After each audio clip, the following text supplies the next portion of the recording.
Thank you for joining us at this EMBA workshop. We're going to spend the next 60 minutes or so sharing how your business could grow through government and corporate contracting.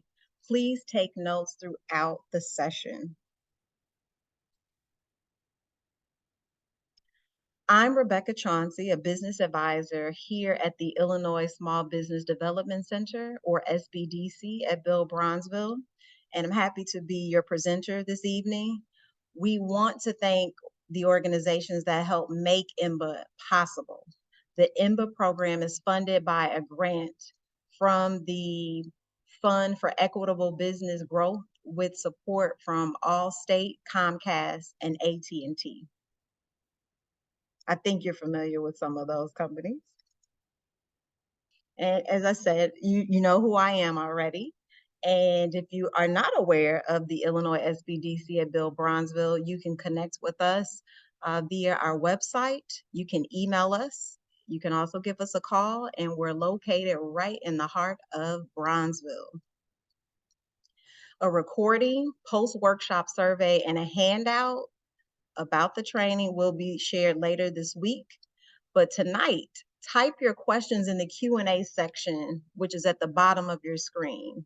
My colleague and our center director, Lauren, will so graciously monitor it and address things as we go. I'll take some questions as well. At some points throughout the session, I'll ask you to engage with me by answering quick questions that you can type in the chat. So just a reminder, when you're answering a question I ask, and I ask that you type in the chat, please do so. But any general questions, type them in the Q&A section. So government procurement, selling to local, state, and federal government agencies. What can your business sell to one of these entities? If you are just starting out, think about what your company could possibly sell after you're established.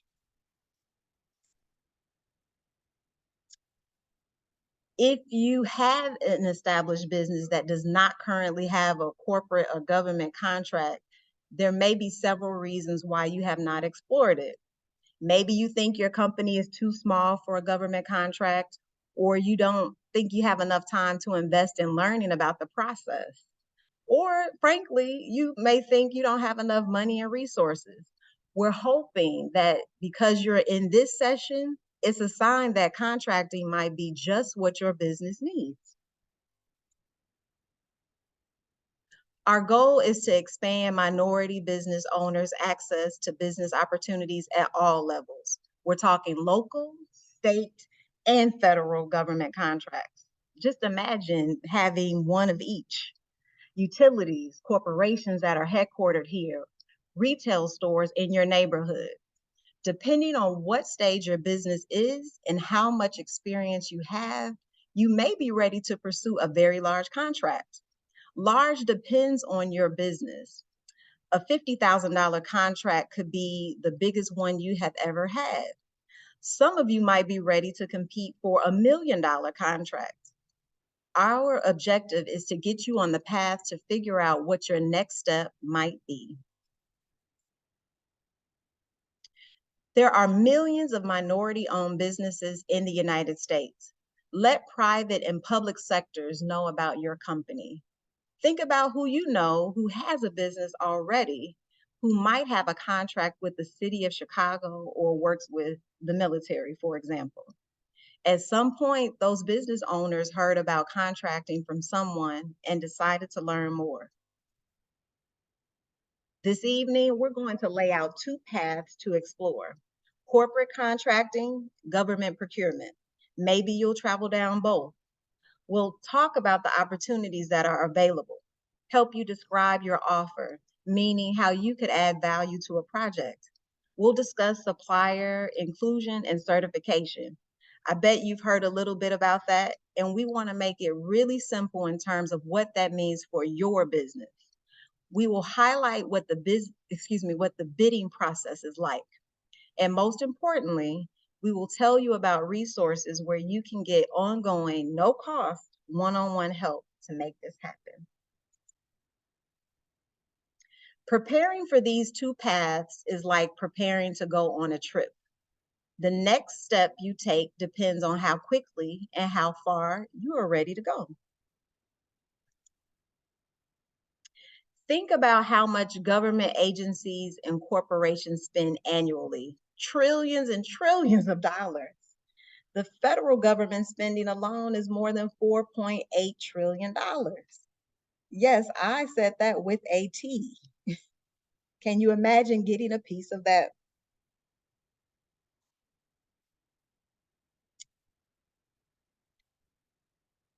So let's talk about this picture. What did this company buy?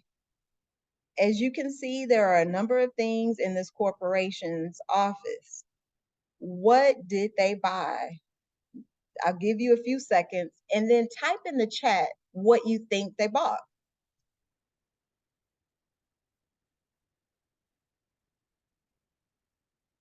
Yes, yes, excellent.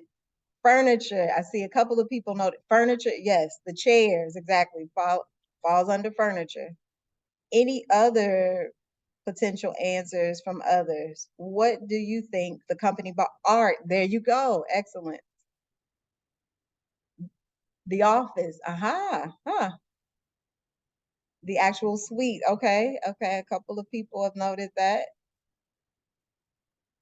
And then also, I'll add, thank you so much for sharing your thoughts. The construction build out. I love how you're thinking. We got some great business owners in here this evening. I love it. Also, think about cleaning services or window washing and the light fixtures. Why do corporations invest in supplier inclusion? There are several reasons, and it really depends on the organization. One reason may be the agility. Smaller companies are more agile with fewer approval levels, which may allow them to work faster. Competitive pricing. It provides them with more options to evaluate. When there are more people submitting bids, they can get more competitive pricing. If they stay with an existing vendor and don't question the rates, they could be paying more than they need to. And then, of course, innovation. It encourages diverse perspectives and allows for more innovation. And reflections. Customers want their supply chain and workforce to look like them. They invest in supplier inclusion because they want to hear from as many voices as possible. What does your company do exceptionally well? Think about the products and services you sell. If a company approaches a potential buyer and starts rattling off everything that their company is capable of doing, the prospect will probably lose interest really fast because it's too much information to take in and try to translate it. Make it easier for your buyer by focusing on the main things that you offer. These are considered your core competencies. When a potential buyer says, "What do you do?" They don't want to hear a long list of items or a bunch of adjectives. They want to know what specific products or services you offer. They want to know how you'll add value to the project. You can say that you are unique, offer exceptional service, and are dependable. But that does not differentiate you from the majority of companies that offer the same thing. To determine your value, list the key things that your company provides. Think about these examples. A printing company may offer promotional items, signage, event displays, offset printing, and they probably do a whole bunch of other things, such as business cards, postcards, or flyers. But they don't need to list all that here when they're first time meeting someone. Think about the core competencies for each of these businesses and think about what you're known for. Actually, once again, I'll give you a few moments to think about what you're known for and type in the chat to share with us quickly. What are you known for? All right, innovation. Thank you, Brenda. We have a few more people want to share. Gourmet cookies, okay. Thank you, Lindsay. Don't be shy. Okay, professional luxury friendly service, customer service. Okay, okay. Thank you for those examples. Supplier diversity, diversity and inclusion, business outreach. These are job titles for professionals who serve as a liaison and monitor utilization of diverse suppliers at their company. Part of their job is to go out to events and to partner with other organizations to find diverse owned companies that are interested in bidding on contracts with their company. They often look for certified companies. People in general tend to hire who they know. You know that very well as entrepreneurs. So if you have a buyer who has 1 million contract and they need to hire subcontractors, they're going to look at the network of people they know. Part of the reason certification came about is to introduce buyers to companies who are talented and qualified to do the work, but who may be outside of their networks.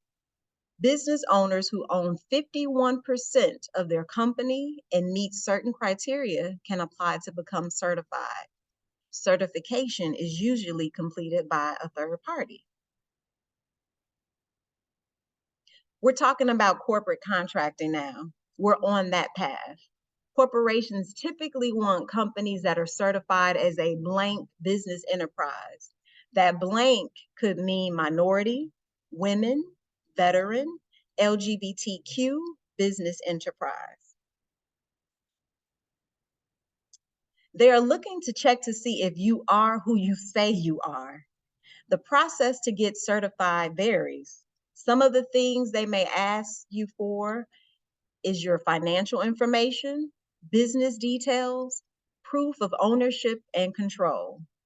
Certifiers have to prove that the person who is making the daily decisions fits the certification category. Two local organizations that provide this type of certification are the Women's Business Development Center for WBE certification and the Chicago Minority Supplier Development Council for MBE certification. They both have additional programs to help you grow your business. The WBDC and Chicago MSDC charge a fee to process certification applications. The fees vary from $250 to $500. Scholarships that help decrease the cost may be available, so ask if you qualify for them. Certification is a marketing tool to appeal to companies who are specifically looking for certified vendors. Some may want to reach a certain goal they have of working with diverse companies. One thing that certification is not, hear me loud and clear, is a you owe me. No one receives a contract just because they are certified. Buyers need qualified solutions. They need someone who can really do the job. You can meet potential buyers and business owners at massive trade shows and local business matchmaking events. Picture a convention center with hundreds of exhibitor booths. Each booth is a company that could be small or it could be a $1 billion brand like Facebook, Google, or Honda. These companies have representatives who are out there to meet diverse business owners. So there will be a line of people waiting to talk to these representatives and give them their 30-second pitch. You have access to these types of events and more. I think we are doing well. No questions. And thank you so much, Lauren, for addressing those as I was speaking. Ruby McCleary is an actual corporate supplier inclusion professional. Her favorite quote, if I can help somebody as I travel along, then my living would not be in vain. She shares just how important supplier diversity is to her as the Director of Business Diversity and Sustainability at Allstate. In particular, they want to make sure they help close the equity gap in the community by exploring opportunities in their supply chain. and by requiring that their prime or larger contractors extend opportunities as well. What would you say to someone like Ruby about your business? How would you introduce your company in a way that is relevant to a supplier diversity professional? It's just something for you to think about. What makes your company different from other vendors? What might be, excuse me, you might be pitching someone who is very happy with their current vendor. What differentiates you that would make them say goodbye to their current vendor? As you can imagine, you have to be compelling. These are examples of what you could put depending on your company. You have examples like maybe your differentiator is your recipe or a patent or your intellectual property. Maybe it's your reputation and years in business and your influence. Or it could be customer success stories, also known as testimonials. And then your sales volume, geographic service area could be a differentiator. Here's another opportunity for you to connect with me in the chat. What differentiates you? Really think about those examples that I just shared. What differentiates your company from the rest?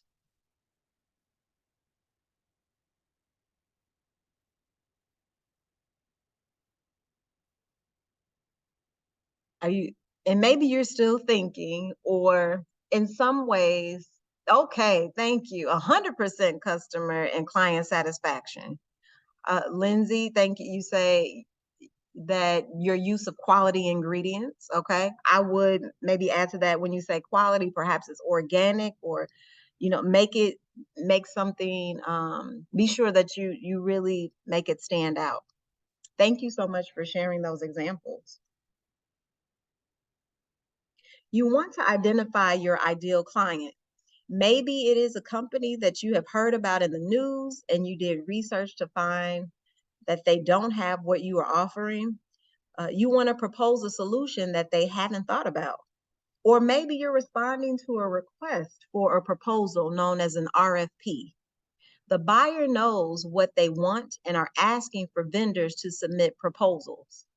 It is important to understand the buyer's perspective so you can tailor your answers to what they're looking for. And as you see, here are some common terms that we're going to go over that's important for you to understand. The capability statement, statement of qualifications, re request for information, pre-bid meetings, request for a proposal, or request for a quote. A prospect may ask you for a capability statement or statement of qualifications, both common terms to describe a summary of your company. They may ask you for a request for information or to attend a pre-bid meeting. Pre-bid meetings are more common, though, for government contracting. Once a project is formalized and companies are ready to hear from you, they may ask for a request for quote or request for proposal. You formalize your answer as a response to a proposal or response to a quote. Let's talk about another path to growth, government procurement. We'll look at 6 key steps to pursuing government contracts. We break down government procurement into six steps. Identify, research, ask, obtain, prepare, and propose. You want to identify who you want to work with because there are so many opportunities out there.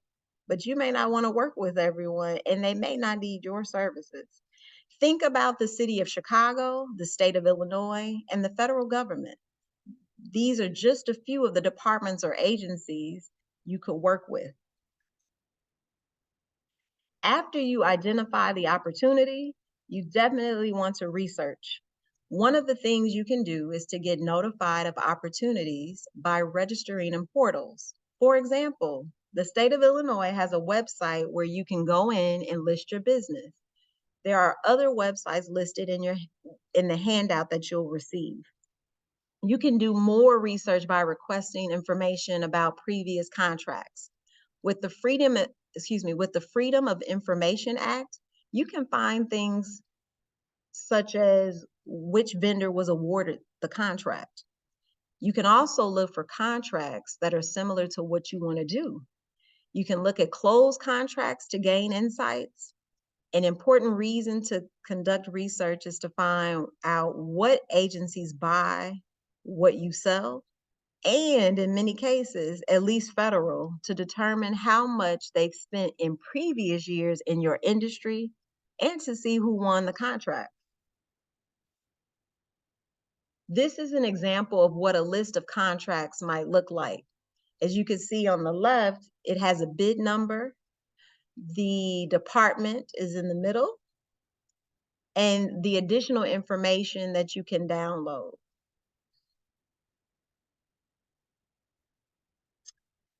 Attend procurement and networking events. Develop relationships. Identify, research. Now it's time to ask. It is so important to ask for help so that you can get through this process. You can ask for no-cost one-on-one counseling through the WBDC's Procurement Technical Assistance Center, or PTAC, as well as Chicago MSDC's Minority Business Development Agency. They have different programs. For example, PTAC offers a government contracts 1.0 course.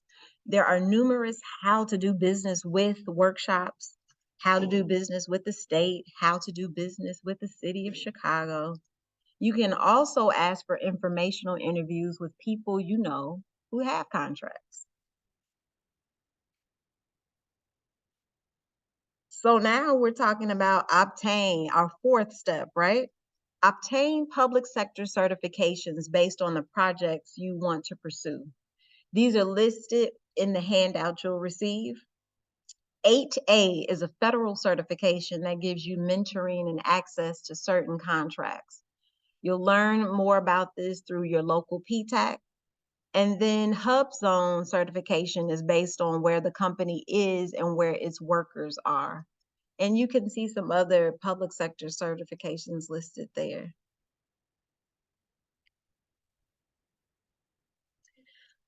As we continue to discuss obtain certain industry codes. The North American Industry Certification System, or NAICS code, is often requested.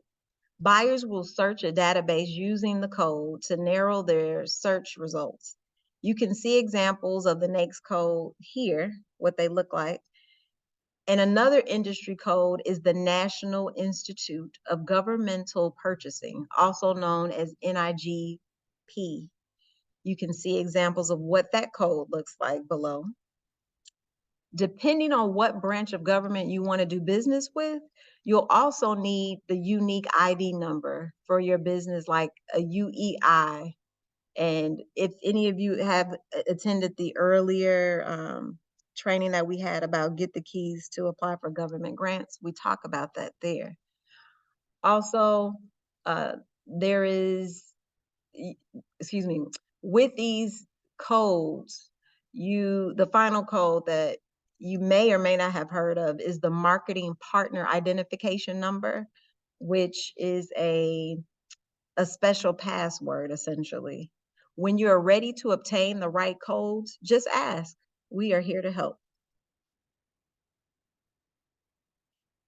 Now it's time to prepare, right? Understand the process and know standard expectations. Assemble documents that may be needed for your certification application, as well as proposals. Obtain certifications and only bid if you meet the requirements. Partner with others to improve your chances of getting the contract, especially when you're first starting out. Write a capability statement to communicate your value to government and corporate buyers. Any questions? I think we're okay. So we mentioned the capability statement earlier. This document summarizes what your company does. Check out the various sections that could be included on your capability statement. We talked about the orange ones earlier. If you spend another hour or so, you can create this document. But when it's ready, we can give you feedback. So what's next for you? It depends on your readiness and the readiness of your business to take the road to contracts. Let's revisit our 3 journeys based on where your business is today. If you're getting packed for the trip, that means you're just getting started. Think about starting the business, right? And consider who will own 51% or more and whether they are eligible for certain certification programs. Get your basics in place and make sure you have all of your documents ready to go. Start with smaller contracts to build experience estimating, performing, and building a team. And determine whether corporate or government contracting is the best for your business. If you have an established business, you can actively explore how corporate and government buyers think, what they purchase, and how. Start small and consider if certification is helpful. If you have experience with larger transactions, register in vendor databases, network with buyers, seek out requests for proposals, and submit bids. You, as it says, are ready to go the distance. Where are you headed? We're here to help you expand your business. The EMBA team is here to help you expand. And so we'll, as I noted, you'll get an email with additional program information to help you on the road to contracts, or if you need more personalized help, we'll share how you can meet with a no-cost advisor to get guidance. Whatever you do next, we're here to help. Are there any questions? I appreciate your participation and focus. Are there any questions or thought? Okay, we have a question. I see someone raise their hand. Brenda, I'll give you the ability to speak. Hello, thanks for having me. This was great. Awesome. Oh, My thank name is, you. Mhm. thanks for having me. My name is Brenda, and I basically certified my companies myself, like Hub Zoned It and WOSB. Now, what I'm finding and what I'm faced with is basically getting out there now and finding it. And I know what I know now in terms of how I want to solicit my services. I want to go after a particular area of Department of Justice, FBI. Mhm. So I want to pair with someone who could help me, shall I say, strategize it and pivot it because I wanted to make perfect sense of as far as what they're asking for and what I'm capable in doing. And I just want to be on a I want to make it right, make it make sense and things of that nature. So do I like I had reached out to those guys and trying to develop a rapport and a relationship, and so to speak. But there's some technical things in terms of their notifications on SAMS.gov and other things that I'm unfamiliar with. And Okay. I'm hoping you guys can help me out here. Well, Lauren, did you Yeah, want let to me address jump in. that? Okay, Yep. thank. Um, so a handful of things. First, so that everyone on the call is aware, there are a half dozen to a dozen different types of certifications, right? So some of you just heard Brenda say that she self-certified so she did Hub Zone. Hub Zone is used for federal contracts. It's a very specific lane, if you will. I believe you self-certified as like probably WSOB. I think it's a WS something. WOSB. WSB.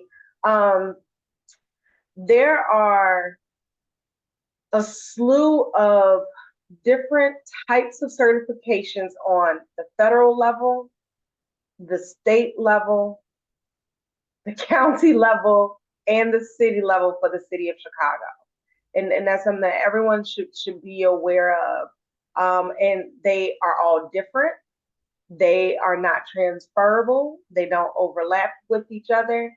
And they get you into different conversations with different um,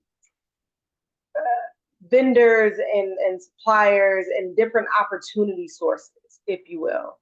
And it really is, at first, you do not need all of them. You don't need a whole bunch of different ones.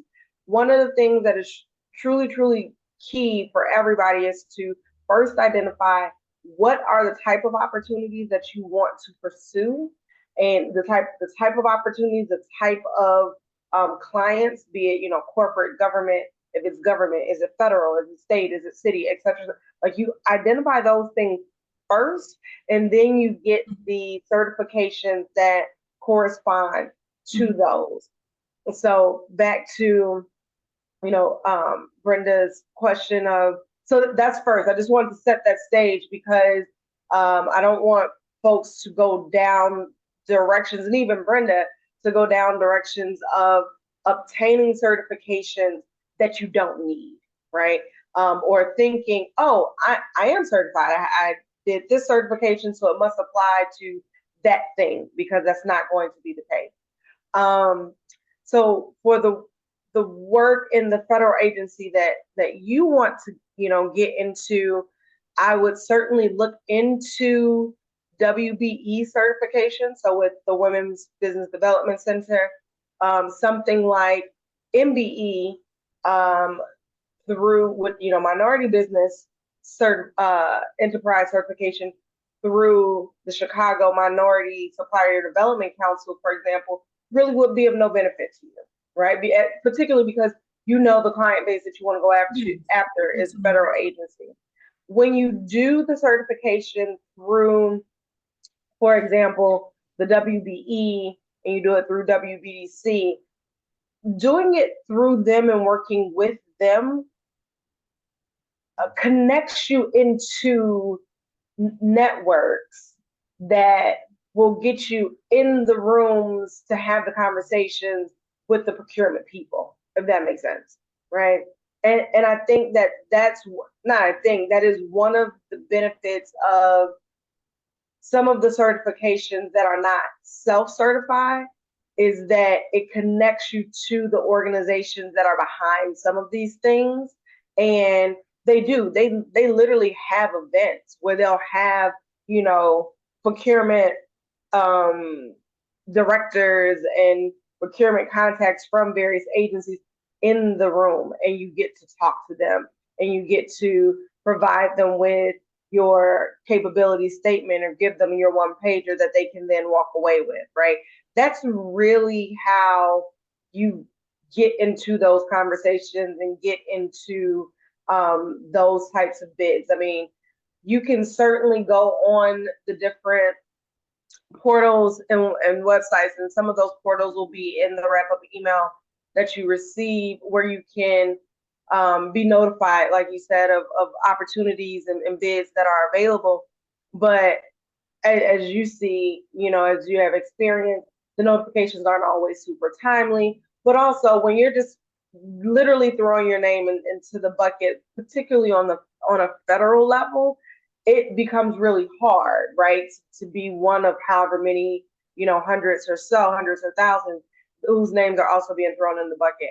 The key is really to get in with the various agencies and start working with and through them to get on, vendor lists and go to vendor events, and things like that. Yes, I've done all those things. I've networked on so many levels, CTA to name a few. I know what I know now, and I'm just basically wanting to take everything you're saying, coupled with what I know, and work with someone one-on-one as a way to strategize on how I'd be able to pivot this now. Is that Okay. something I can set up Yeah, for? yes, I'm looking for your name on my sheet. Yes, we can certainly connect you with, like a person, not this info at email Hmm. address or something like that, but like Hmm. a person who can walk with you, quote unquote, a little bit more directly on some of these things. Yeah, thanks so much. I appreciate it because one thing your associate said is so key is not to present so many products and services and have it in a nutshell, shall I say, an elevator pitch approach. So I definitely need help with that. Yeah, absolutely. Absolutely. Thanks so much, guys. No problem. I see Alicia. Hey, Alicia. Also put in the chat next steps. Well, glad you asked. So the way that EMBA is set up is that all of you will kind of move together, if you will, for lack of a better description.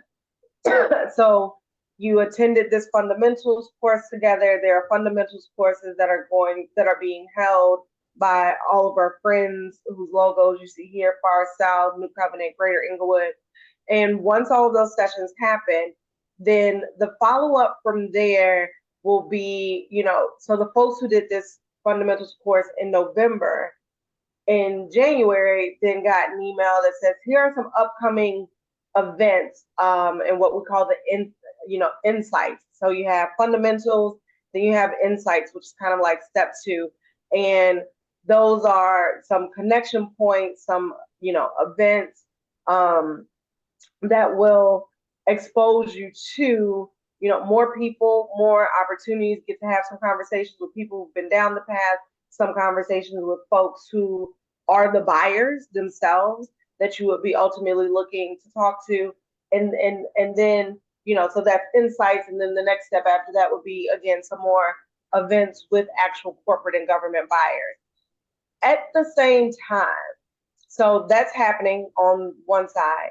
Then on the other side, at the same time, the work that everyone should start doing is, once you get the handout and you get this recording and you get all these links, start going through these checklists and these, that say these are the documents that you will need. This is how you prepare for certification, because certification in and of itself is not a hard process, but it is a process that requires I's to be dotted, T's to be crossed, documents to be on hand, and for all of your things to be together.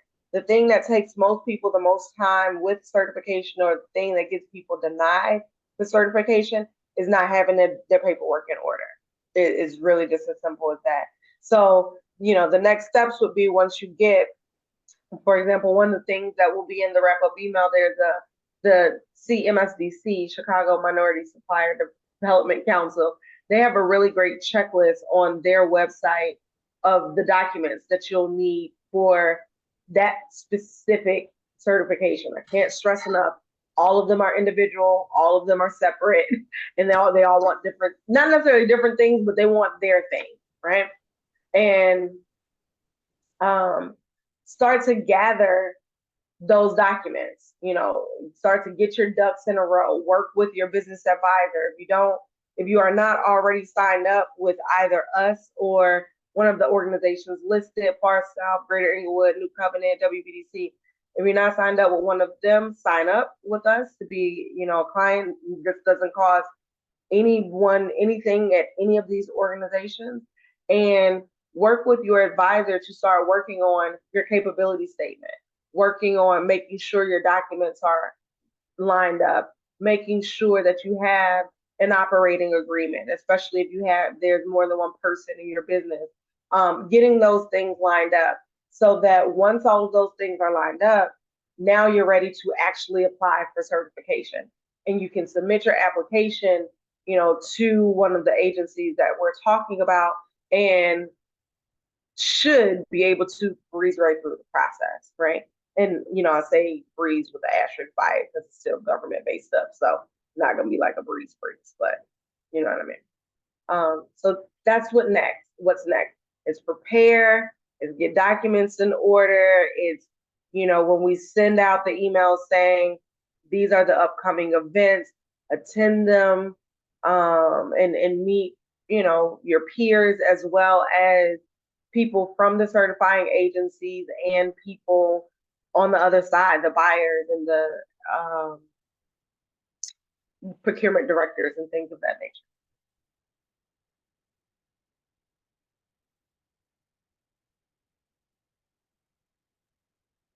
All right, thanks, Lauren. I think that's it. I don't see additional questions. So we thank you all so much. You're welcome. We thank you so much again for your time and attention. Stay tuned for the email with all of the information that Lauren and I have mentioned. And have a wonderful rest of your evening and week. Have a good night, everyone.